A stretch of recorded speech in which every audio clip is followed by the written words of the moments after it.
Varicose veins తో బాధపడుతున్నారా? భారతదేశంలోనే బెస్ట్ ట్రీట్మెంట్ అందించే ఏకైక హాస్పిటల్ ఏవిస్. నమస్తే రమగారు. నమస్తే జయ. రమగారు, శుక్రవారం అండ్ మంగళవారం ఈ 2 రోజులు కూడా కొన్ని పనులు చెయ్యకూడదు అని చెప్తూ ఉంటారు. సహజంగా ఇంట్లో పెద్దవాళ్ళు ఎవరున్నా కూడా చేయకూడని పనులు చేస్తుంటే ఈ రోజు ఎందుకు చేస్తున్నావు అంటారు. అసలు చేయకూడని పనులేంటి, దాని వెనుకాల ఉన్న అంతరార్థాలు అవి ఖచ్చితంగా మనకు తెలియదు జయ. ఇవేంటంటే ప్రాంతాల వారీగా ఇలా చెప్పుకుంటూ ఉంటాం. కొన్ని చోట్ల మంగళవారాలు ఏ పని మొదలు పెట్టకూడదు అంటారు. మంగళవారం భౌమవారం అని, ఆయన ఏదో కోపిష్టివాడని అవళ మొదలెడితే పనులు ఏదో చెప్తారు. మంగళవారాన్ని జయవారం అనే లెక్క కూడా ఉంటుంది. మేము మంగళవారం జయవారం అనుకుంటాం. నాకు అసలు మంగళవారం సెంటిమెంట్ ఏం ఉండదు. మంగళవారం పనులు మొదలు పెట్టుకుంటాను. మా నాయన మనేవారు మంగళవారం అంటే జయవారం పనికి వస్తుందని. కొందరికి సిద్ధాంతం ఉండదు, కొందరికి సిద్ధాంతం ఉంటుంది. కొన్ని ఊళ్ళలో గురువారం కూడా చెయ్యరు. సాధారణంగా ప్రజలు చెయ్యకూడదు అనుకునే పనులు చెప్దాం. శుక్రవారం పెట్టుకుందాం. మొదట శుక్రవారం నాడు బూజులు దులుపకూడదు. పూజా మందిరాలు అవి శుభ్రం చేసి మన ఇంట్లో ఉన్న చెత్తని దీన్ని బయట పంపించేసేయకూడదు. పాత సామాన్లు పాత బట్టలు ఎవరికి ఇవ్వకూడదు. తర్వాత చేతికి గాజులు అవి ఉంటే తీయకూడదు. శుక్రవారం నాడు పసుపు కుంకుమ డబ్బాలు ఖాళీ చేయటం కానీ కింద పడిపోవటం కానీ అవ్వకూడదు. తర్వాత పువ్వులు అవి కూడా పారేయకూడదు. ఇప్పుడు మన గుమ్మాలకి పువ్వులు కట్టాం, గురువారం ఏదో పండగ, శుక్రవారం నాడు తీయకూడదు.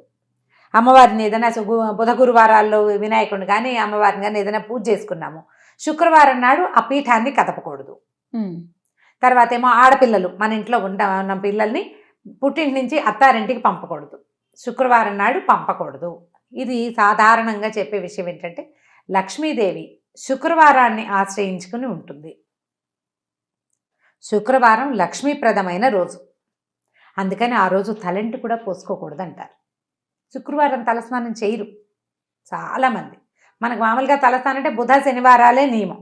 శుక్రవారం నాడు పొద్దున్నే నెత్తికి నూనె రాసుకుని ఆ నూనె వదిలించుకోవటము చేస్తే లక్ష్మీదేవి వదిలి వెళ్ళిపోతుందని భావిస్తారు. లక్ష్మీదేవికి శిరోభారం వస్తుందట. మొన్న ఎవరో చెప్పారు గురువారం నాడు కూడా వాళ్ళ ప్రాంతంలో గురువారం తలస్నానం చేస్తే లక్ష్మీదేవికి తలనొప్పి వస్తుంది.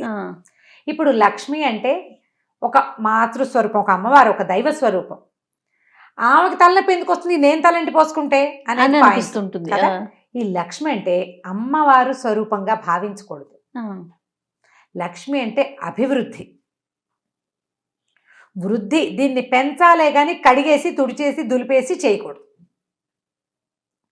బియ్యపు సంచులు ఖాళీ చేసేయటము లాంటివి ఈ సమయంలో ఈ రోజున చేయకూడదు.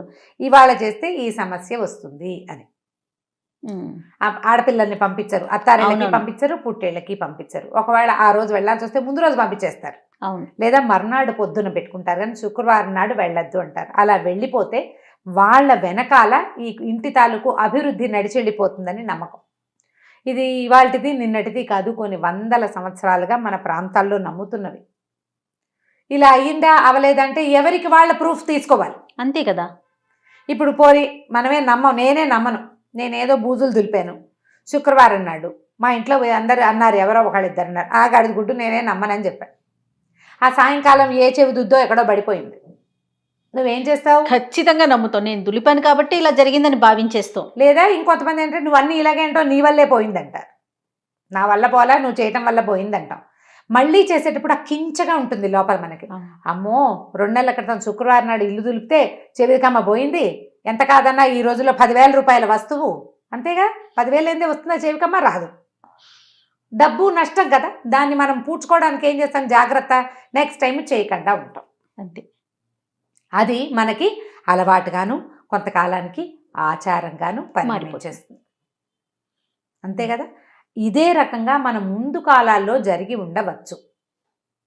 అయితే దీనికి సైంటిఫిక్ రీజన్ లేదా ఏమనాలి, జ్యోతిష్యపరమైంది అలాంటిది ఏదైనా ఒకటి కావాలి అంటే మామూలుగా మనకి వారాలు ఉన్నాయి. ఆదివారం నుంచి శనివారం దాకా, ఆది సోమ మంగళ బుధ గురు శుక్రవారాలు, శుక్ర శని. వీటిలలో ఏంటంటే ఒక్కొక్క రోజుకి ఒక్కొక్క అధిపతి ఉంటాడు గ్రహాల రీత్యా. ఈ శుక్రవారము శుక్రుడు. దీనికి ఈ శుక్రగ్రహానికి మనం ఏం చేయాలి, ఏదైనా పూజించాలి, ఏదైనా తెచ్చుకోవాలి. ఆయనకి ఇష్టం అనమాట. పూజిస్తే పూజ అభివృద్ధి చెందుతుంది, ఏదైనా తెచ్చుకుంటే అభివృద్ధి చెందుతుంది, ఇచ్చినా పడేసినా దొరకదు, మళ్ళీ అవి రిపీటెడ్గా అవుతాయని చెప్తారు.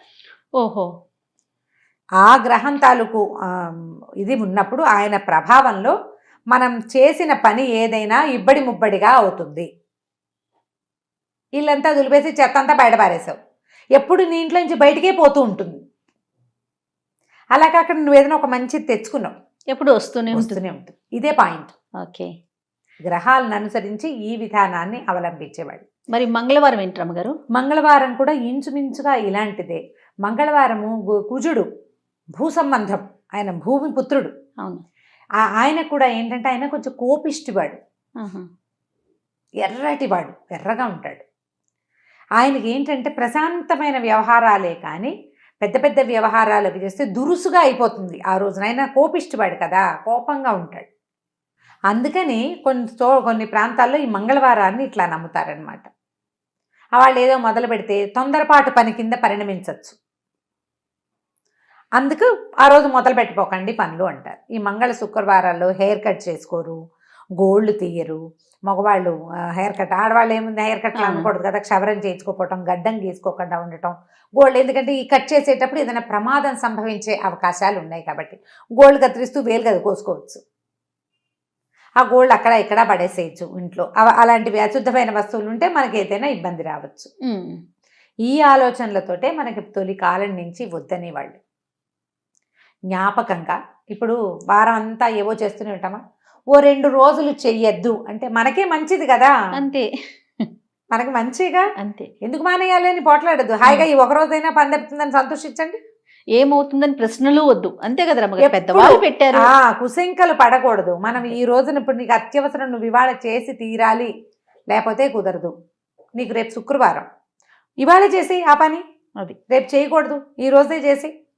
మిగతా రోజులకు అవకాశం ఉంది కదా, మనం కొన్ని చెయ్యొద్దు అన్నప్పుడు దాని వెంబడి పడకుండా ఉంటే మనకు మంచిది. అంతే, కాదని చేస్తావు, ఏదైనా తేడా వస్తే ఆ ఫలితం ఎవరు అనుభవిస్తారు? మనమే. చెప్పిన వాడు కాదు, చేసిన వాడు అనుభవిస్తాడు. అవును, చేయకుండా ఉంటే సరిపోతుంది. మనం వీటిని ఎందుకు ప్రోత్సహించాలి, ఇలాంటివి ఒక భావం వస్తుంది. అప్పుడు మన అమ్మ మాట మనం వినాలా వద్దా? ఖచ్చితంగా వినాలి కదా రమ్మగారు. కదా, ఇప్పుడు మన అమ్మ మాట మనం వింటే మన మాట మన పిల్లలు వింటారు, తర్వాత వాళ్ళ పిల్లల మాట వాళ్ళు వింటారు, అంతేనా? ఇది కావాలి మనకి. ఒక వద్దు అని చెప్పినప్పుడు, ఒక నిరోధం విధించినప్పుడు దాన్ని పాటించండి. ప్రశ్నలు వద్దు, ప్రయత్నించండి, ప్రయత్నం చేయండి. మనకి దానివల్ల ఏమిటంటే జీవితాలకు ఒక నియమం ఏర్పడుతుంది కదా. ప్రధానమైంది ఈ రోజుల్లో ఇవి చేయకూడదు. ఇప్పుడు ఇంకా ఏం చేయకూడదు, మనం చీపుళ్ళు అలాంటివి కొనుక్కోకూడదు, మన ఇంట్లో పాత చీపురైనా బయట పారేయకూడదు, ఇలాంటివి చెప్తారు. తర్వాత ఎవరికి డబ్బులు ఇవ్వకూడదు, అప్పు ఇవ్వకూడదు. డబ్బులు ఇవ్వకూడదు అంటే కొనుక్కు రాకూడదు, అంటే కొనుక్కోవచ్చు, కొనుక్కుని మనం వస్తువు తెచ్చుకోవచ్చు. తర్వాత శుక్రవారం మన ఇంట్లో పనిచేసిన వాళ్ళకి వాళ్ళు శుక్రవారంగా నేను ఇవ్వను అని అనకూడదు, అది తప్పు. మనం పని తీసుకున్నప్పుడు డబ్బు ఇవ్వచ్చు, ఒట్టిగా డబ్బులు ఇవ్వబోకండి. శుక్రవారం నాడు దానం చేయబోకండి. శుక్రవారం నాడు దానం చేయవలసిన విషయాలు కొన్ని ఉంటాయి. పువ్వులు, పళ్ళు దానం ఇవ్వచ్చు. పువ్వులు ఎవరికైనా శుక్రవారం నాడు పువ్వులు ఇస్తే మంచిది. ఓకే, మన ఇంటికి ఒక ముత్తైదు వస్తే ఆమెకు బొట్టు పెట్టి, వాళ్ళు శుక్రవారంగా తాంబూలం ఇవ్వకూడదేమో అని అనుకోవద్దు. బొట్టు పెట్టి తాంబూలం వస్తే లక్ష్మీదేవికి బొట్టు పెట్టి తాంబూలం ఇచ్చినట్టు.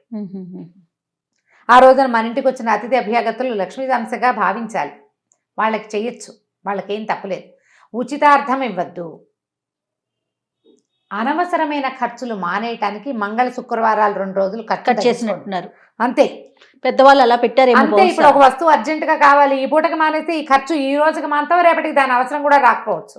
ఆలోచించండి, చాలా సార్లు అట్లా అవుతుంది. అవును రమ్మగారు కదా, అవునవును. ఇది ఆలోచించి చేయండి తప్పకుండా. పైగా హెయిర్ కట్ వద్దంటే మంగళకి ఆ వారంలో ఒక రోజు సెలవు, హాయిగా మంగళ శుక్రవారాలు చేయకూడదు. ఆ 2 రోజులు అతను రెస్ట్ తీసుకుంటాడు. ఇప్పటికీ మనం అదే చూస్తాం కదా, పార్లర్స్ కానీ అన్ని చోట్ల కూడా మంగళవారం సెలవు తీసుకుంటారు కదా, మంగళవారాలు సెలవు. శుక్రవారం నియమం ఉంటే అది కూడా మంచిదే, వాళ్ళకి సెలవు కావాలి కదా. ఇలా ఆలోచించండి. ఏదైనా ఒక పాత పద్ధతి బాగా జస్టిఫికేషన్ మనం చెప్పుకోలేకపోతాం, వద్దన్నారు మానేస్తే సరిపోతుంది. వీటిని మూఢనమ్మకాల కింద పరిగణించకూడదు అనిపిస్తుంది నాకైతే కదా రమ్మగారు. మూఢనమ్మకానికి ఏముంది అందులో, చేస్తే చెయ్యి లేకపోతే లేదు, అది నీ పళ్ళు రాస్తే నీకే బుద్ధి వస్తుంది. క్రాష్, ఇవన్నీ మూఢనమ్మకం ఇలాంటివి వద్దు. అనవసరం, ఇంకా అట్లా వెళ్ళిపోవాలి అంతే మనం. రైట్ రమ్మ గారు, థ్యాంక్ యూ. నమస్తే. నమస్తే.